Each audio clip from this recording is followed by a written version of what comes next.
Warren, I know you're only going to be talking about small business today, but I just wonder, as we watch Congress kind of going back and forth with a bipartisan bill, having some really difficult sticking points that they're kind of getting caught on at the moment, what would your message be in terms of timeliness? Does it matter if it happens now? Does it matter if it happens at the beginning of next year?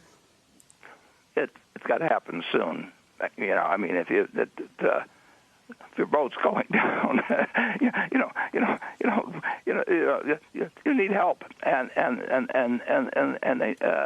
a great many of them need it now. As David said, 52% of them are not taking anything out of their business. We've at Berkshire we've bought a few small businesses. We bought from Doris Christopher 40 years ago. Well, we bought it 20 years ago, but 40 years ago she borrowed $2,500 on a life insurance policy. She had two little girls, and that company now has 100,000 people, working for it. Mrs. B at the Furniture Mart, she came over, arrived from Russia, couldn't speak English or read it, and arrived in Seattle in 1915, and that company employs. She started finally with $2,500 also, and then that company now employs probably 10,000 people, and so it's the seed corn of the America of 2030 and 2040, and we artificially, for good reason, but we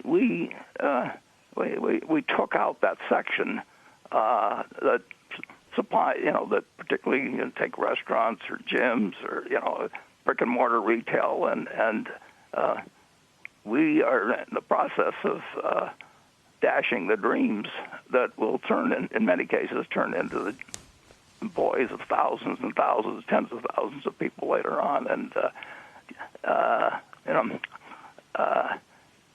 those people were not in a position to say, well, I'll just take another $25,000 from Grandpa or whoever it may be and start all over again.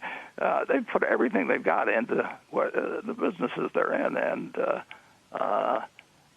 Congress. Congress should act. I mean, if you're going to act a month from now, why kill off another, X percent of the people that are potential successes by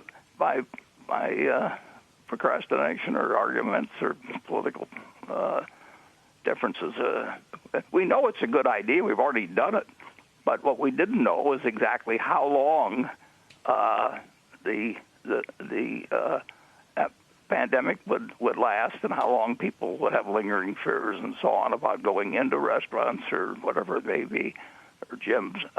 But we know it's going to come back, so let's get people to cross the bridge. Shepard Smith here. Thanks for watching CNBC on YouTube.